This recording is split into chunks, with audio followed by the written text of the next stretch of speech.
By the winter of 1547, the most feared man in England was rotting alive. His legs oozed with ulcers, his body swelled to nearly 400 pounds, and yet Henry VIII still signed death warrants with a trembling hand. How did a golden prince of the Renaissance become a bloated tyrant haunted by ghosts on his deathbed? Tonight, we step inside the final days of England's most notorious king. Section 1. Blood and Power. Few men in history embodied these obsessions as completely as Henry VIII of England. By the bitter winter of 1547, the once magnificent monarch lay entombed not in stone, but in his own collapsing flesh.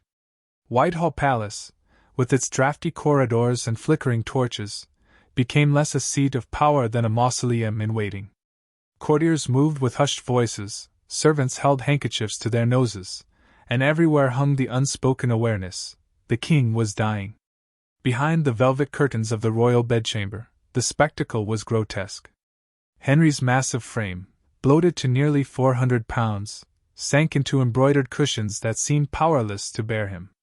His legs, wrapped in soiled bandages, oozed foul-smelling fluid from ulcers that had eaten into the bone. Physicians hovered, applying poultices of boiled herbs, mustard plasters, and exotic powders, while incense burned in braziers to mask the stench of decay. Henry's face, once the portrait of Renaissance vigor, had swollen beyond recognition. His cheeks hung heavy, his eyes yellow and watery, and his breath rattled with the effort of each inhalation. Yet within this failing body still resided the mind of a king who had outlived enemies, wives, and friends alike.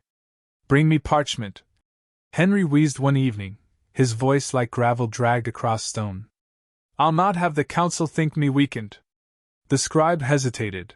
Henry's hand trembled so violently he could scarcely hold a quill. But the king's glare, still burning with authority, left no room for refusal. Ink splattered across the page as he scrawled a halting signature, finalizing an order that condemned yet another courtier to death. Even as his body rotted, Henry clung to the one weapon he had always wielded best: fear. Outside the chamber, whispers multiplied. Some courtiers spoke of demons haunting the king's dreams, others of God's wrath for the blood on his hands. Yet for all the murmurs of divine punishment, none dared speak openly of succession. For as long as Henry breathed, his shadow remained immense, and his claws, though dulled, were still sharp enough to draw blood. Section 2. The younger members of court had only ever known Henry as a colossus, the thunderous voice in the council chamber, the tyrant who bent lords and bishops alike to his will. But the older courtiers remembered differently. They recalled the golden youth of 20 years earlier, a tall, broad-shouldered prince, admired in tournaments across Europe, who rode with elegance and sang ballads of courtly love.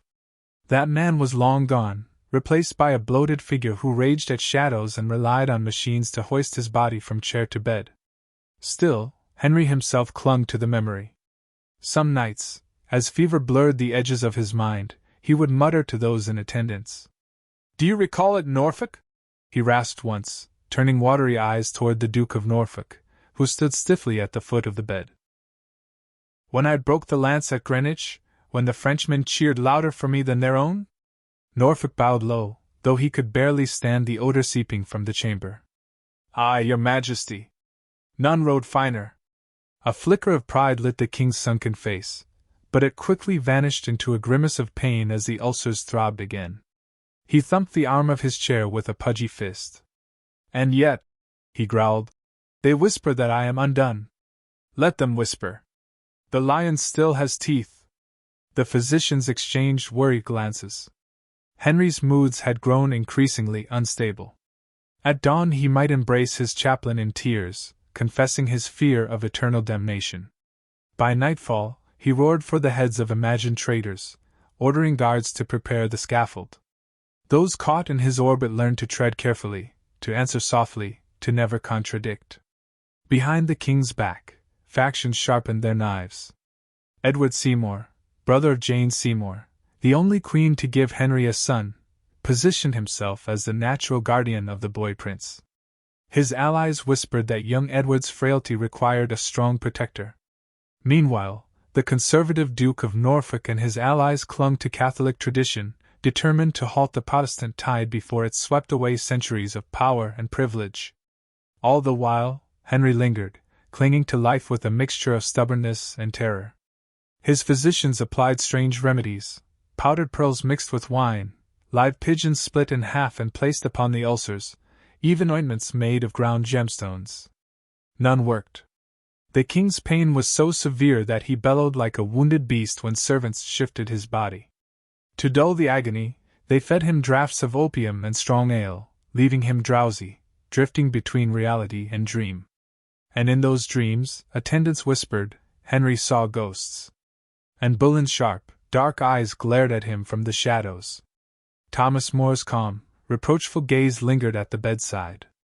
Wolsey, his fallen cardinal, whispered prayers in Latin that Henry could not quite understand.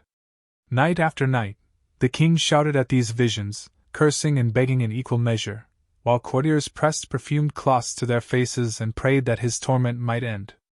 But England's most feared man refused to die quietly. He still had enemies to outlast, heirs to secure, and power, always power, to grasp with his swollen, trembling hands. Section 3. The bitter cold of January seeped through the walls of Whitehall, but within the king's chamber the air was heavy, thick with incense and sweat.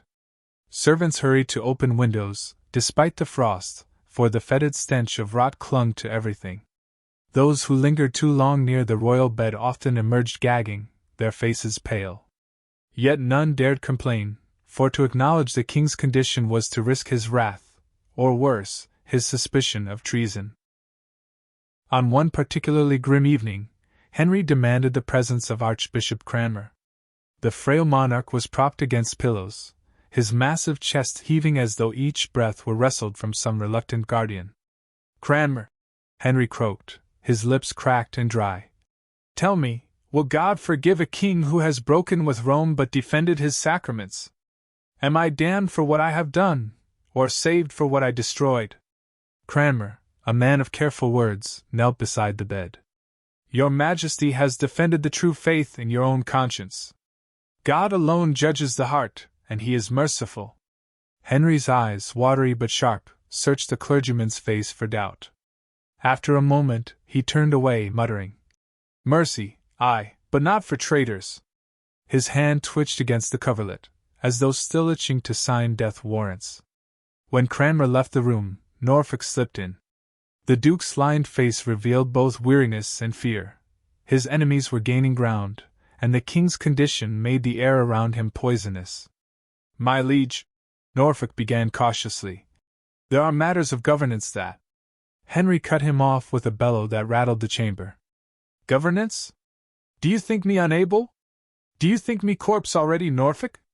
Spittle flew from his lips as he struggled upright, rage lending strength to his ruined frame. Norfolk bowed low. Never, sire. England thrives only through you. But the damage was done. The king's paranoia flared, and that very night Henry scrawled a shaky order condemning Norfolk to the Tower. The Duke's enemies smiled in the corridors, while his allies fell into silence. Even at the brink of death, Henry's hand could still topple the mightiest men in England. Meanwhile, young Prince Edward remained sheltered from the spectacle. Just 9 years old, he was kept away from his father's chamber, though whispers surely reached his ears. The king is failing, servants murmured in corners. But the boy will reign. His tutors urged him to his lessons, yet in private, the child confided to his nurse that he dreaded the weight of the crown. Within the palace walls, silence grew heavier by the day. Courtiers stepped carefully, their eyes always shifting, their ears tuned for rumors. They knew the end was coming. The only question was whether Henry's last breath would bring salvation or chaos.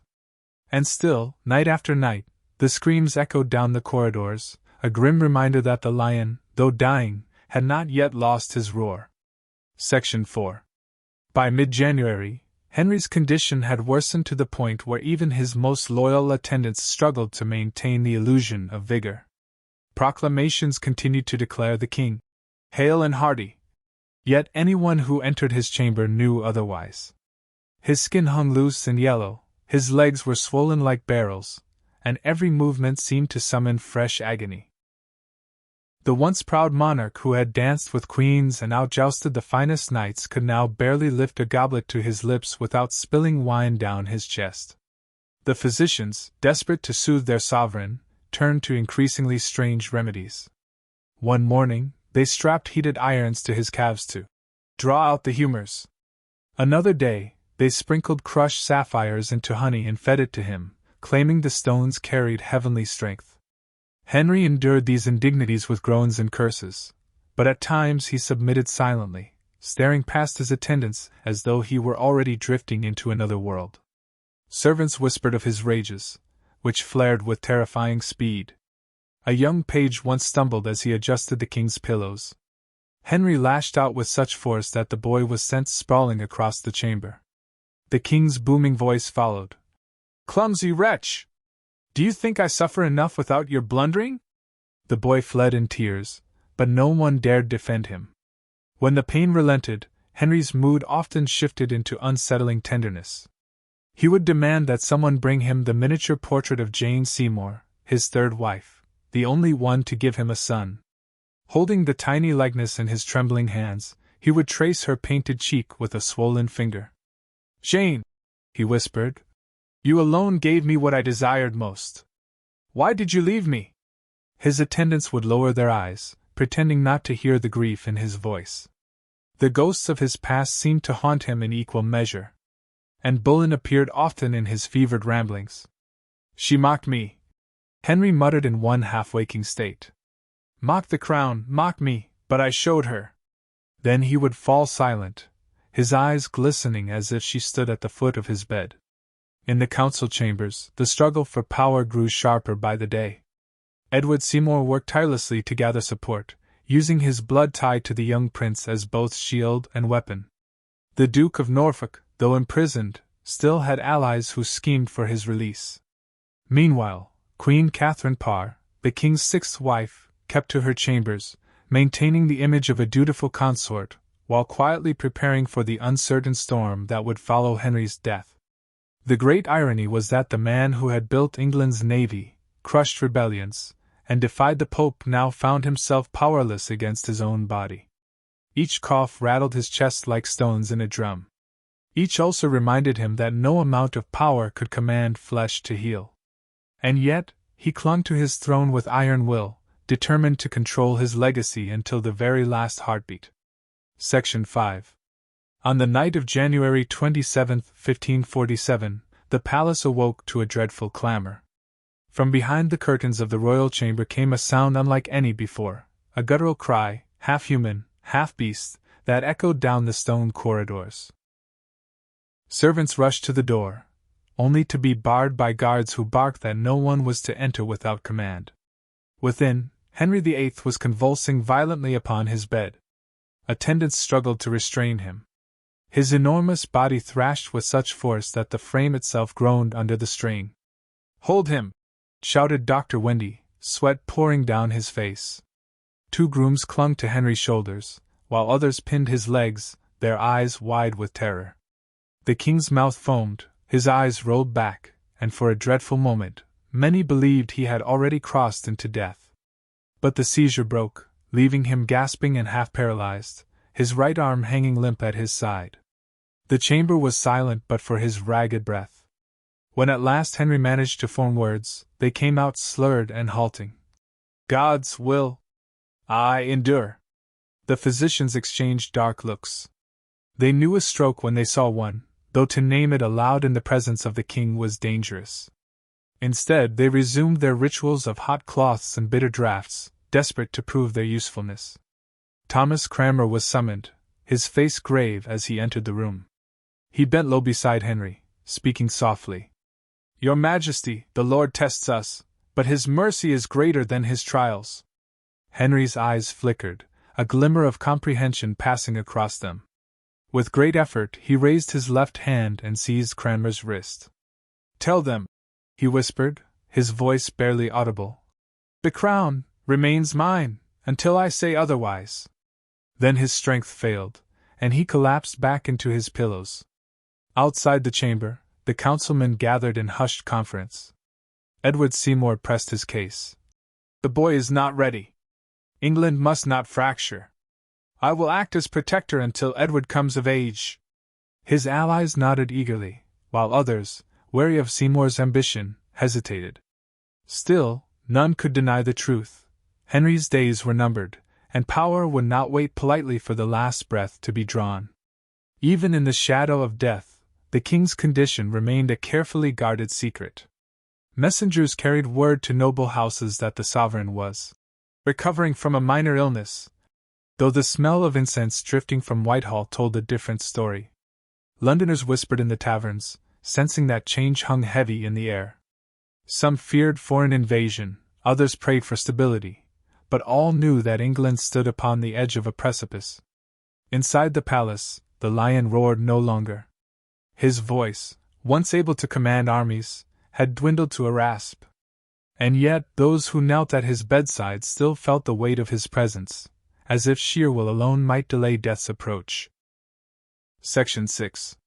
The final days of January dragged on in a haze of incense, whispered prayers, and anxious waiting. The king drifted in and out of consciousness, his breath rattling, his lips cracked from fever. At times he stirred and muttered incoherent words, sometimes curses, sometimes pleas. At others he lay motionless, his massive frame heaving only faintly, so that attendants leaned close to confirm life still lingered. Archbishop Cranmer kept vigil, often at the foot of the bed, a Bible open in his lap. He recorded that Henry's mind seemed to teeter between lucidity and delirium. One moment the king raged against unseen enemies, his left hand clawing at the air, the next he whispered broken prayers, his voice soft as a child's. "Anne, Jane, forgive me," he murmured once, startling those present. On January 27th, as the sun fell behind London's rooftops, Henry slipped into a deeper stupor. The physicians gathered around the bed, their faces pale. None dared declare the king dying. It was treason to speak of his death before it occurred, but their silence said what words could not. Cranmer was summoned closer. He bent beside Henry, speaking slowly, clearly, so that even a fading mind might understand. "Sire, do you place your faith in Christ's mercy, and not in the ceremonies of this world?" For a long, dreadful moment, nothing.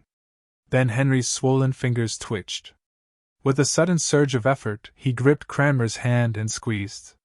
His lips moved, but no words emerged. That was the last conscious act of England's most infamous king. Through the night, the chamber remained hushed, broken only by the sound of ragged breathing.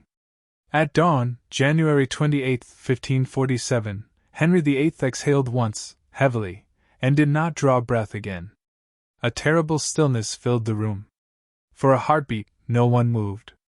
Then Cranmer closed his Bible, bowed his head, and murmured a prayer.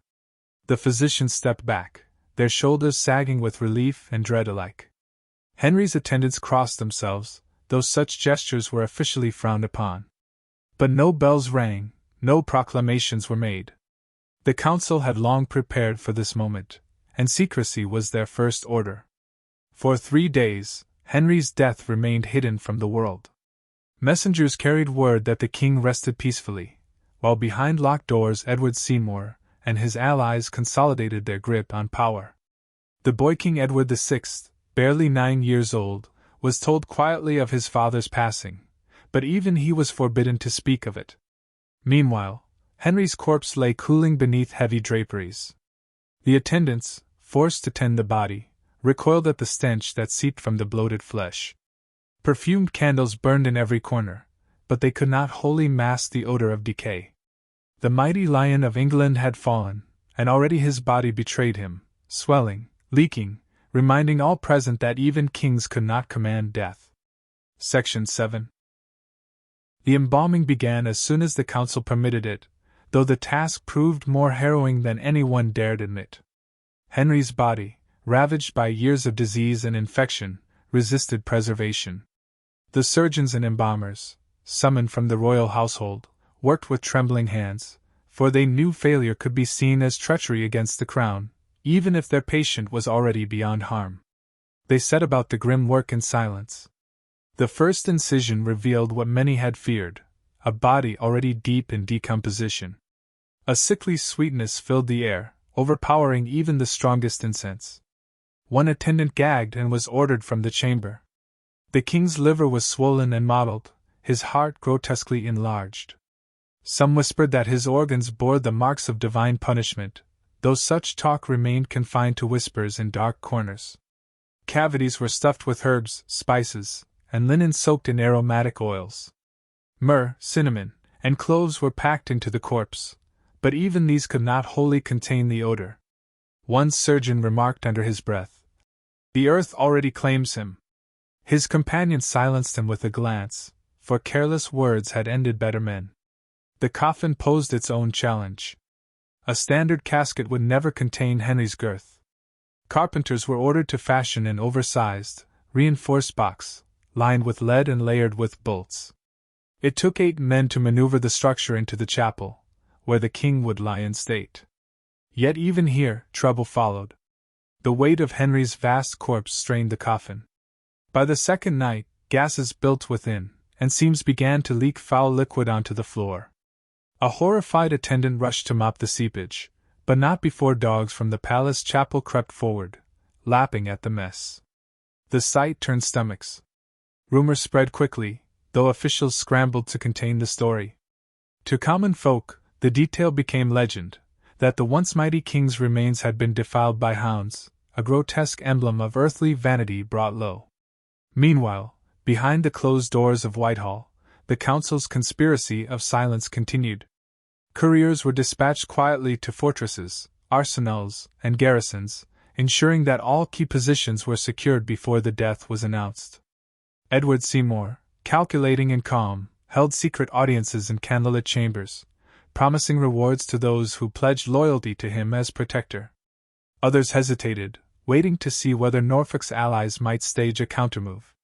And all the while, Henry's body, bloated and unstable, lay at the center of Whitehall, a grim reminder of the king's physical ruin, even as his shadow still dictated the fate of the realm.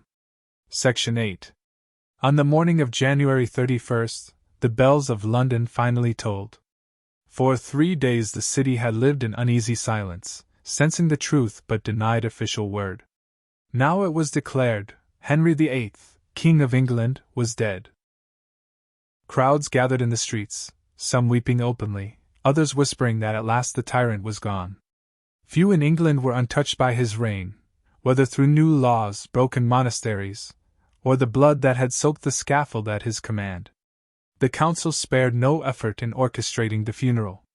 Henry's body, sealed within its immense coffin, was moved to Whitehall's chapel for lying in state. Yet even here, reality could not be hidden. The wax effigy that adorned the coffin, crafted to depict Henry as he appeared in his prime, was deliberately youthful and imposing, broad-shouldered, red-bearded, his hands on his hips in that defiant stance immortalized by Holbein. The real king beneath was bloated, decaying, and grotesque, but the effigy told the story that power wished remembered. For hours, mourners filed past the bier, bowing and crossing themselves, though many kept perfumed cloths pressed discreetly to their noses. Priests chanted solemn litanies, the sound echoing through the vaulted chamber, though beneath the ritual was the unmistakable awareness of transition. The lion was gone, and a child now wore the crown. On February 16th, the coffin began its slow procession toward Windsor. Black-draped horses pulled the massive load through London's streets. Heralds in sable carried the royal arms, while armored men marched in grim silence. Atop the coffin rode another effigy of Henry, this one even more magnificent, dressed in cloth of gold, crown upon his head, scepter in his hand, mounted on a carved wooden horse. To the people lining the streets, it was as though their king rode one last time through his kingdom, majestic and untouchable. Yet many in the crowd muttered privately. Some remembered the monasteries razed, the relics stolen, the abbots hanged. Others remembered the queens, kind Catherine cast aside, proud and beheaded, gentle Catherine Howard cut down in her youth. For every loyal mourner, there was one who whispered that the earth was lighter for Henry's passing. At Windsor, the coffin was borne into St. George's Chapel. Here, at last, Henry was laid to rest beside Jane Seymour, the wife he had truly loved, and the one who gave him the male heir he desired. Some said it was fitting that she alone shared his tomb, as if even in death Henry acknowledged that she alone had fulfilled his greatest ambition. The ceremonies ended, but outside the chapel the world stirred with new uncertainty. Edward VI, frail and pale, was proclaimed king. His uncle Edward Seymour, now Duke of Somerset, tightened his grip on power, declaring himself protector of the realm. The boy sat silent during his coronation rehearsals, wide-eyed, perhaps already sensing that the crown was less a prize than a burden. And so, while Henry's bloated body lay sealed beneath Windsor stone, his legacy lived on in the trembling hands of a child, and in the ruthless men already scheming to rule through him. Section 9. Henry's will, drafted with obsessive care in his final years, was meant to govern England long after his voice was silenced. In it, he left nothing to chance, or so he believed. The line of succession was spelled out with iron clarity, first to his son Edward, then to Mary, daughter of Catherine of Aragon, and then to Elizabeth, and Boleyn's child. The document even anticipated the possibility of Edward dying young, weaving intricate clauses to prevent rival claimants from rising. But Henry's greatest concern was not only the crown itself, it was control. He distrusted his nobles, and with good reason. To guard against any one man dominating the boy king, Henry established a regency council of 16. They were to rule collectively until Edward reached his majority at 18, each man serving as a counterbalance to the others. Yet even as the ink dried, the seeds of betrayal were already sown. Edward Seymour, shrewd and unflinching, wasted no time. While the king's corpse still lingered in Whitehall, Seymour maneuvered among the council, pressing his claim as protector. The boy requires a firm hand, he argued, his tone measured, his eyes unblinking. The kingdom must not drift into confusion. My blood ties to Edward make me his natural guardian. Some resisted. It is not the king's will, one councillor protested. We were to govern together, not bow to a single man. But Seymour had allies where it mattered most. He courted Sir Anthony Denny, groom of the stool and keeper of Henry's private seal. He flattered William Paget, the secretary, and hinted at rewards to come. One by one, opposition melted away, until even those who muttered against him saw the futility. Within days of Henry's death, Seymour was proclaimed Lord Protector and elevated to Duke of Somerset. The Regency Council, carefully balanced by Henry's hand, was effectively dissolved before it had even met in earnest. This swift power grab revealed what Henry had never wished to admit, that his strength had lain not in the structure of the monarchy, but in his own formidable presence. Without him, his elaborate safeguards unraveled with alarming ease. Meanwhile, the boy King Edward was largely a spectator in these events. Pale and thin, with solemn eyes far older than his years, he dutifully signed the proclamations placed before him. His tutors instructed him in scripture and governance, but the reality of rule lay far beyond his grasp. In his private journal, he recorded his father's death with chilling brevity. The king my father died this day. No grief, no reflection, only the stark fact, as though history itself had written through the child's hand. Henry had sought to rule from beyond the grave, but in truth, his power had died with him. The man who had bent popes and parliaments to his will now had no voice, save in documents easily twisted by the living. His body was buried at Windsor, but his legacy was already being reshaped in council chambers filled with ambitious men. And as those men schemed, England braced for a new reign, one that would prove both fragile and transformative. Section 10. The Legacy of the Dying Lion.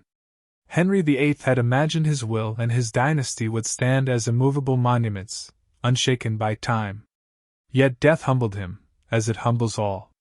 His final days, filled with pain, paranoia, and regret, were a mirror of his reign itself, glorious in vision, brutal in execution, and haunted by contradictions he could never reconcile. In religion, he left behind chaos. Having torn England from Rome but never fully embraced Protestantism, Henry carved a middle path that neither side accepted. This ambiguity became the inheritance of his children. Edward VI, guided by zealously reformist advisers, pushed England deep into Protestant doctrine, publishing the first Book of Common Prayer and stripping churches bare of Catholic remnants. His reign was short, but its reforms ran deep.